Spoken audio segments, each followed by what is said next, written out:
하나님 말씀을 함께 살펴보도록 하겠습니다. 스가랴서 1장 18절에서 21절입니다.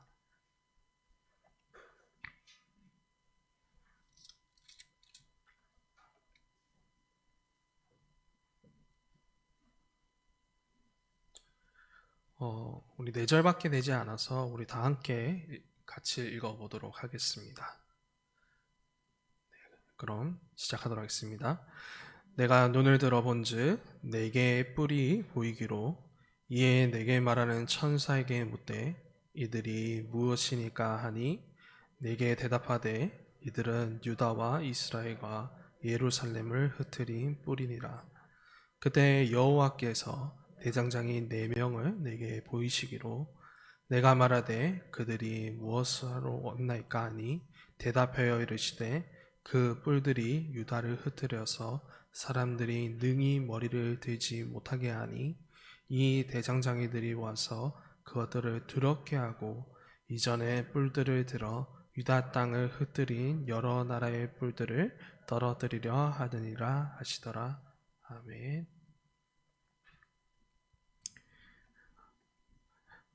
우린 계속해서 포로 생활을 마치고 돌아온 이스라엘 백성들의 이 성전 공사를 살펴보고 있습니다. 올해는 이 공사 속에서 학개 선지자부터 그리고 스가랴 선지자까지 하나님의 말씀이 선포되고 있음을 또한 확인하고 있습니다. 그런데 성전 공사가 완성된 후보다 이렇게 공사가 진행되는 상황에서 왜 하나님의 말씀이 더욱 집중적으로 선포되고 있는 것일까요? 아무래도 그 이유는 이 공사의 진행과 그리고 그 완성이 곧 완성될 하나님 나라를 상징하고 또한 약속하고 있기 때문이라는 것을 우리가 계속 확인하고 있습니다. 학개 선지자로부터 전해진 이러한 하나님의 말씀은 점점 스가랴 선지자에게 이어져 오면서 더욱더 자세하게 보여주고 있는 것이죠. 이로써 하나님은 사랑하는 백성들을 위로하고 돌보시며 또한 의의 길로 인도하고 계십니다. 이처럼 스가랴의 첫 번째, 두 번째, 세 번째 환상은 이와 같은 맥락을 계속해서 이어갑니다. 지금 다시 지어져가는 그들의 성전은 장차 새로운 에덴이요 또한 새로운 성전이요 하나님 나라의 완성입니다. 그리고 이를 위해 하나님께서는 일하십니다. 새 성전의 모퉁이 돌이 대신 그리스도를 통해 온 만물 위에 목줄을 쳐서 대적들을 멸하실 뿐만 아니라 대장장이들을 보내 거룩한 나라의 터를 닦으시고 또한 자기 백성과 함께할 거룩한 성을 건설하기 위한 측량을 시작하시는 겁니다. 그러면 오늘 살펴볼 스가랴의 두 번째 환상을 통해서도 우리의 대적들을 무너뜨리시고 그 영원한 승리의 나라를 완성하신다는 그런 하나님의 약속을 우리 모두가 확인하고 그것을 붙잡는 그런 귀한 은혜의 시간이 되길 소망합니다. 첫 번째 환상에 이어서 스가랴는 또다시 그 한밤중에 하나님의 건축 계획을 보게 됩니다. 스가랴는 눈을 들어보니 4개의 뿔을 보며 매우 놀라고 있습니다. 18절에서 내가 눈을 들어본즉 4개의 뿔이 보이기로 이렇게 되어 있지만 원문으로 더욱 해석하면 이렇게 스가랴 선지자는 말하고 있습니다. 보라, 4개의 뿔이다. 이렇게 조금 놀람 어투로 말하고 있습니다. 그리고 이러한 놀람 속에서 뿔이 무엇인지 계속해서 그에게 말하는 천사에게 물어봅니다. 그러자 천사는 이렇게 대답합니다. 19절에서 이렇게 대답하는데요. 이들은 유다와 그리고 이스라엘과 예루살렘을 흩트린 뿔이니라 라고 답합니다. 스가랴에게 말하는 이 천사는 이 4개의 뿔을 유다와 이스라엘과 예루살렘을 흩트린 뿔이라 해석합니다. 이것은 무엇을 뜻할까요?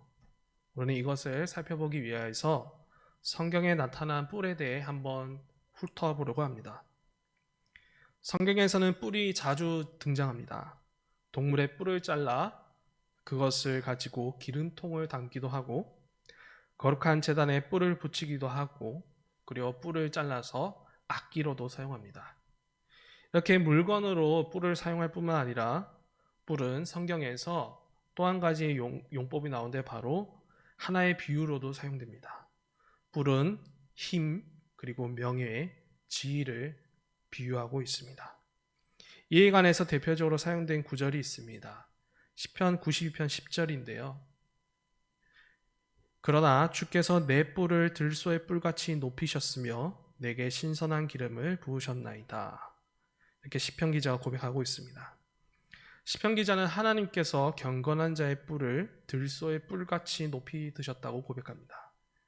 이 경건한 자의 뿔은 무엇을 의미하느냐? 아까 제가 말씀드렸듯이 그의 명예와 지위와 힘을 말합니다. 그래야 시편 기자는 하나님께서 그의 명예와 지위와 힘을 들소같이 높이 드셨다고 고백합니다.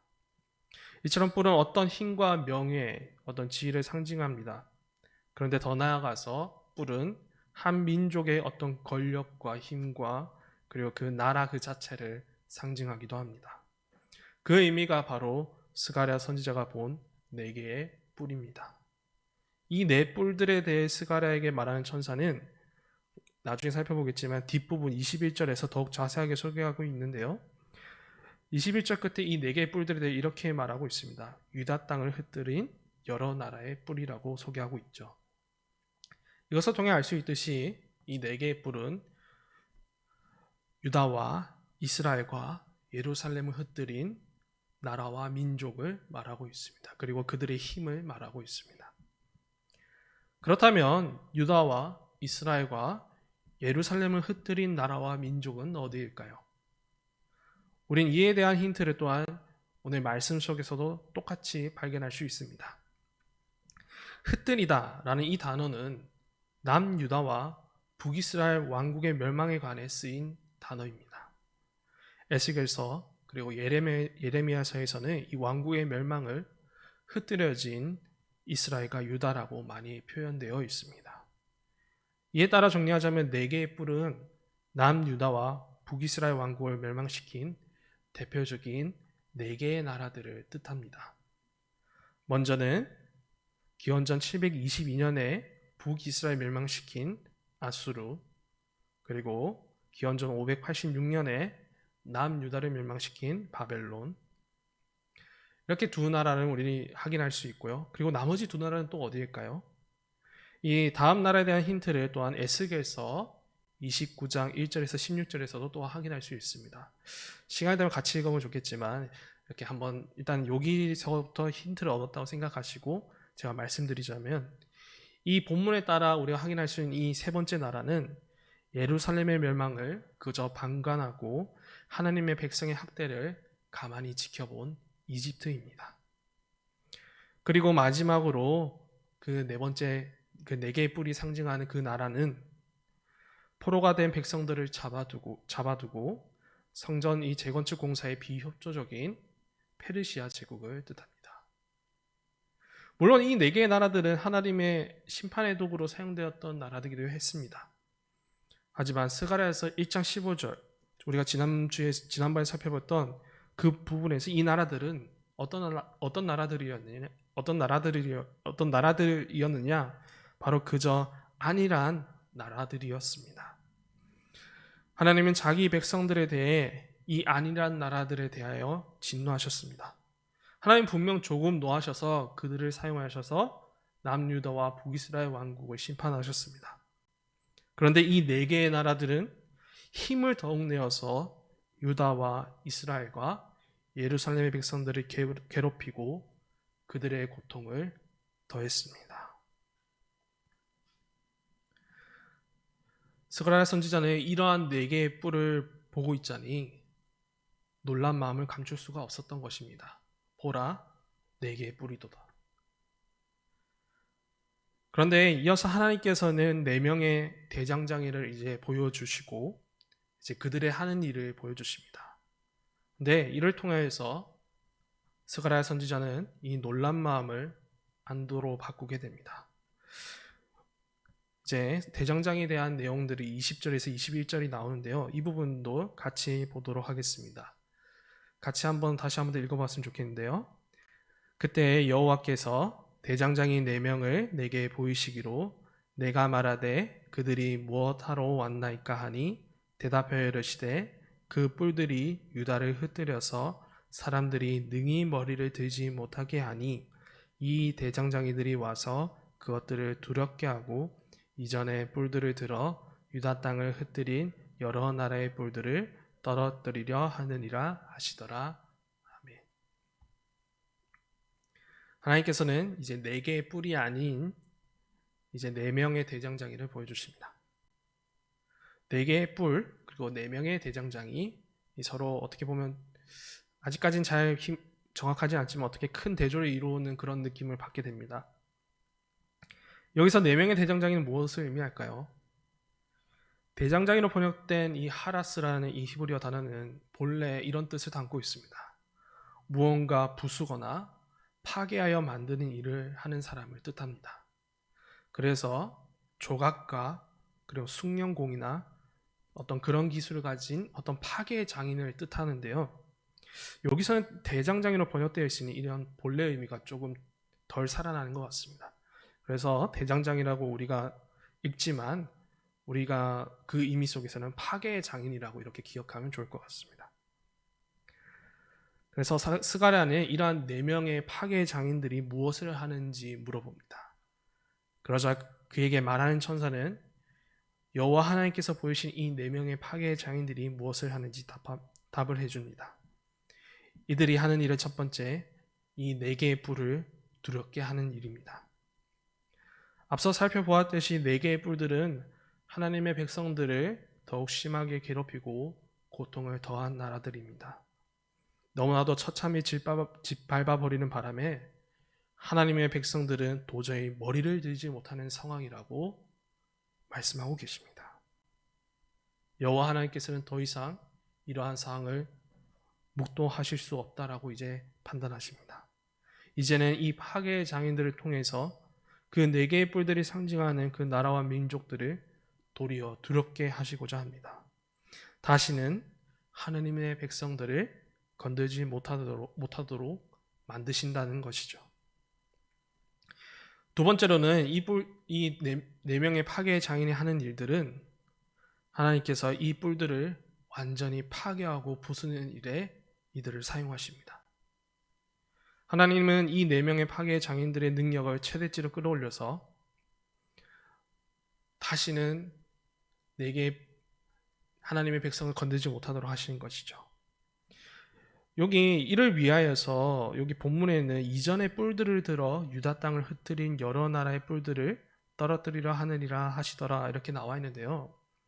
여기서도 좀 원문에 따르지 않는 번역이 나타나고 있습니다.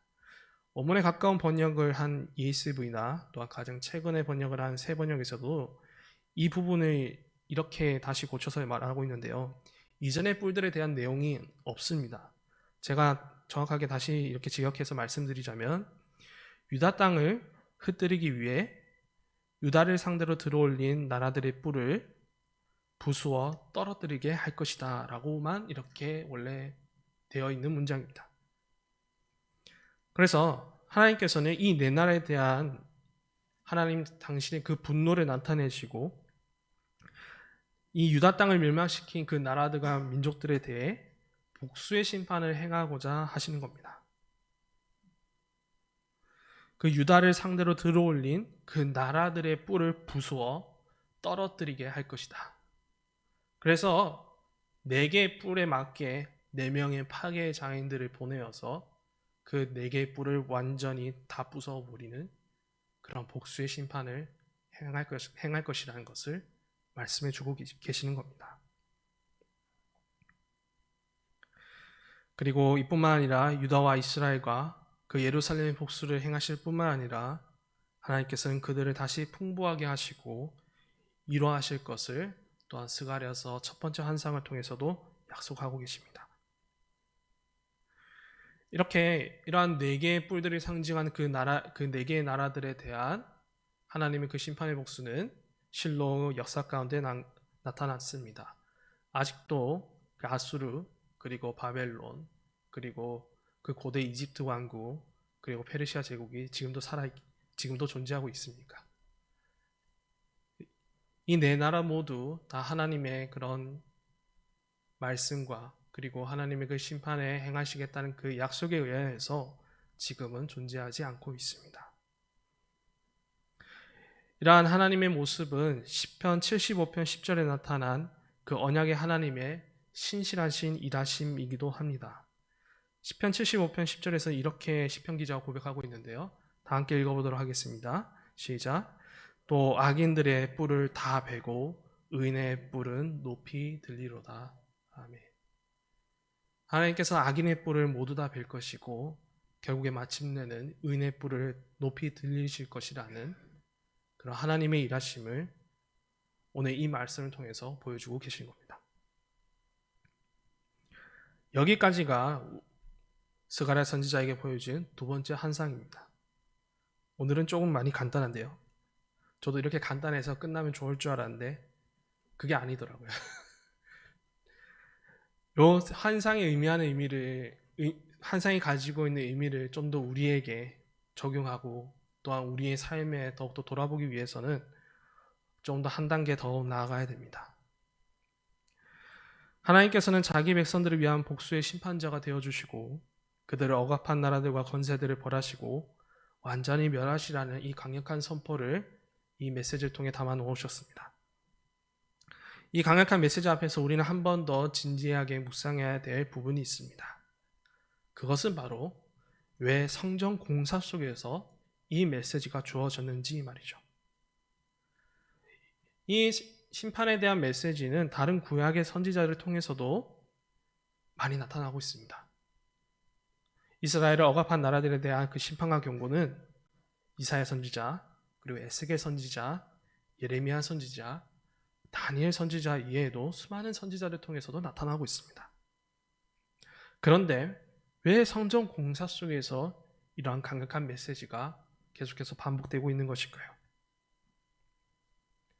그 이유는 현재 진행되는 이 성전 공사는 장차 새롭게 지어질 이 완전한 성전에 대한 건축 계획을 상징하기도 하고 또 하나님께서 앞으로 어떻게 지으실지 그리고 어떤 기초를 세우고 이 완전한 성전을 세우실지에 대한 그 하나님의 구원 계획을 상징하고 또한 약속하고 있기 때문입니다. 돌아온 유대 공동체가 수르바벨의 지도 아래서 다시 새롭게 지어진 성전은 그 자체로서 충분한 의미를 가지기도 합니다. 그런데 학개 선지자와 스가랴 선지자로부터 이 성전의 의미는 그 성전 자체가 가진 그 현재의 의미보다 미래의 의미가 더욱 강조되고 있습니다.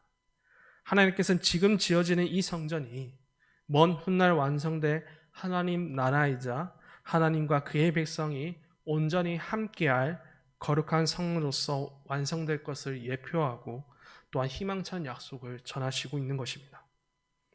이와 같이 지금 지어지는 그 유대 공동체 가운데 세워지는 이 새로운 성전의 공사는 자연스레 하나님 나라의 그 거룩한 나라와 그 거룩한 성에 대한 하나님의 공사 진행 계획이라고 우리는 그렇게 생각해도 무방할 것입니다. 그렇다면 이 성전 공사와 더불어서 넷불과 4명의 파괴의 장인들과는 또한 어떻게 연결될 수 있을까요? 앞서 살펴본 넷불은 왕국을 멸망시킬 당시 4개의 제국들과 민족들이었으며 하나님은 이 제국의 뿔을 부술 4명의 파괴의 장인들을 보내신다라고 약속하십니다. 이러한 장면은 그대로 다니엘서 2장에서 비슷하게 나타나고 있고 우리는 이 2장을 통해 이 성전 공사와 그 넷불과 4명의 파괴의 장인들이 과연 어떤 관계인지 그 연결점을 더욱 분명하게 됩니다. 다니엘서 2장에는 오래전 그들이 돌아오기 전 그들이 포로 생활을 할 때 고레스 왕이 한밤중에 금과 은과 녹과 그리고 새와 진흙으로 만든 큰 우상이 돌에 부딪혀 깨지는 꿈을 꾸게 됩니다. 이러한 꿈에 대해 다니엘은 이렇게 해석하고 있습니다. 다니엘서 2장 44절에서 45절입니다. 이 여러 왕들의 시대에 하늘의 하나님이 한 나라를 세우시리니 이것은 영원히 망하지도 아니할 것이요 그 국권이 다른 백성에게로 돌아가지도 아니할 것이요 도리어 이 모든 나라를 쳐서 멸망시키고 영원히 설 것이라. 손대지 아니한 돌이 산에서 나와서 새와 녹과 진흙과 은과 금을 부서뜨린 것을 왕께서 보신 것은 크신 하나님이 장래일을 왕께 알게 하신 것이라. 이 꿈은 참되고 이 해석은 확실하니이다 하니.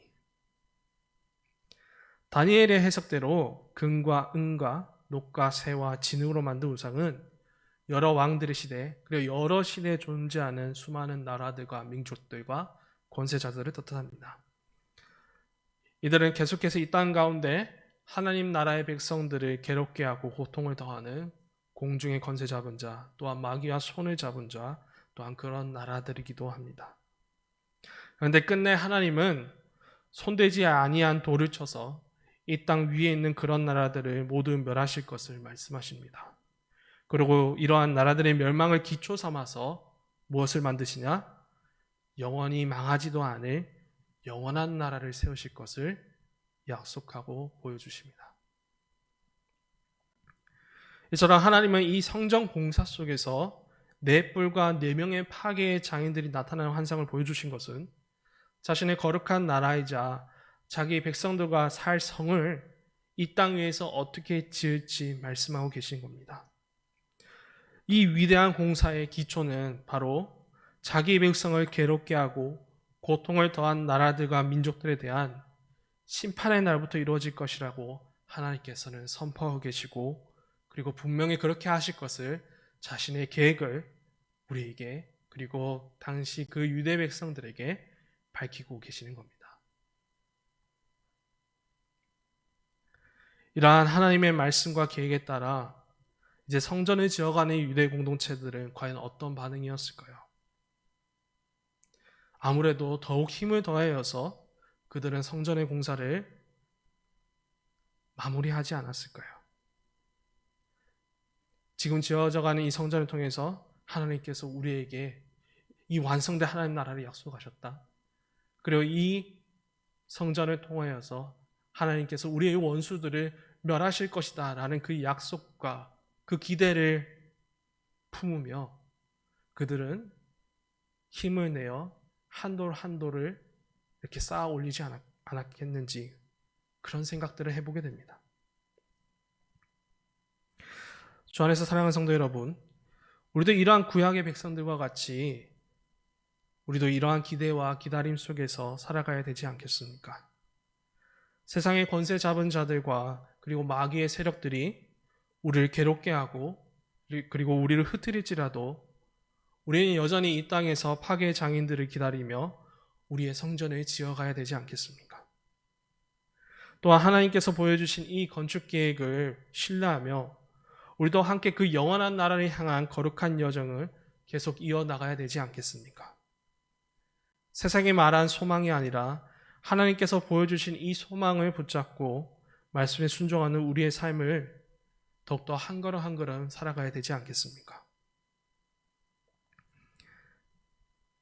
영원한 나라가 곧 건설되기보단 우리는 아직도 여전히 어쩌면 지금 보이는 세상의 나라들과 우리의 일상들이 더욱 잘 살기를 바라고 있고 더욱 잘 되기를 바라보고 있을지도 모릅니다. 그럼에도 불구하고 우리는 이러한 연약함 속에서도 오늘 스가랴 선지자가 본 이 두 번째 환상을 통해 우리는 분명한 소망을 다시 붙잡아야 할 것입니다. 다행스럽게도 은혜가 되고 또한 그만큼 안도가 되는 것은 구약의 백성들과는 달리 우리는 더욱 분명한 실체를 눈앞에서 보고 있습니다.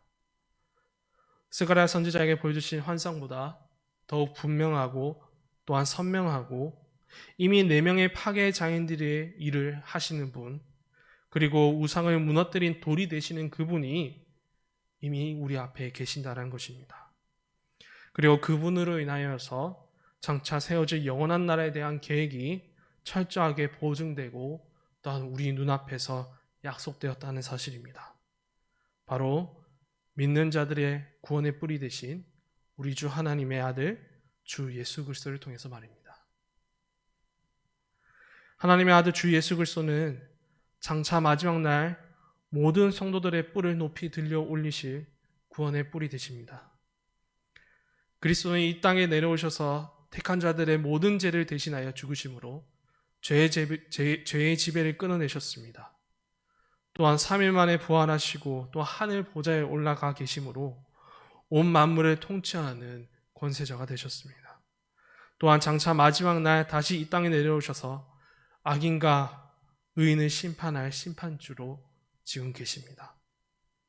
이를 통하여 4명의 파괴 장인들이 하는 일들이 예표했던, 그리고 우상을 부순 돌이 말해주었던 그 일들이 그리스도께서 다시 오실 그날, 그 심판주로 오시는 그날을 통해 모두 완벽하게 일어나게 될 것을 분명하게 약속하시고 우리에게 말씀하고 계십니다.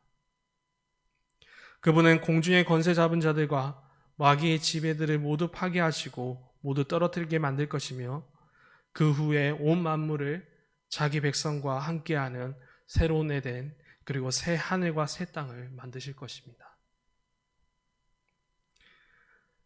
그러므로 예수 그리스도께서는 믿는 자들에게 이러한 약속을 분명하게 남기셨습니다. 흑암의 권세에 있는 자들을 그의 사랑의 아들의 나라로 옮기셨고, 그 나라를 완성할 것을 우리에게 성령을 통해 약속하신 것입니다. 이를 위해 그분은 지금 마침내 완성될 새 성전의 모퉁이 돌로 또한 계십니다. 그는 모든 믿는 자들의 머리인 교회의 머리가 되셨고, 또한 믿는 자들에게 자신의 피와 성령으로 영원한 나라를 약속하셨고, 우리가 이 땅에서 교회로 모여 함께 그 나라를 향해 지어져 가도록 인도하시고 또한 통치하고 계십니다.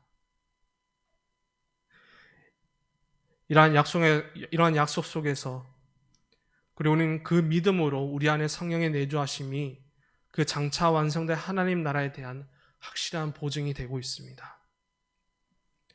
그러므로 이 확실한 보증과 이 약속이 우리 안에, 그리고 우리 앞에 있는데, 우리는 이 세상을 살아가면서 무엇을 소망하며 기대하며 또한 살아가야 되겠습니까? 때로는 저 세상의 뿔들이 부러울 때가 많고, 때로는 그 세상의 뿔들이 우리를 짓누를 때 힘들 때가 많습니다. 또한 구원의 뿌리신 예수 그리스도를 붙잡는 것이 도리어 우리의 삶의 큰 손해로, 그리고 큰 어려움으로 돌아올 수도 있습니다. 하지만 우리는 더욱 기억해야 할 것입니다. 저 세상과 악인의 뿔의 최후를 말입니다. 오늘 스가랴 선지자의 2번째 환상을 우리는 마음에 깊이 새겨야 할 것입니다. 우린 이 땅이 아닌 하늘의 나라가 완성될 그날을 바라보며 마침내 악인의 뿔들을 모두 꺾으시고 은혜의 뿔을 높이 드시는 우리 주 예수 그리스도의 신실한 새 약속을 굳게 붙잡아야 합니다. 그리고 그 굳게 붙잡는 가운데 영원한 나라를 향하는 우리의 거룩한 여정을 우리는 포기하지 않고 걸어가야 합니다.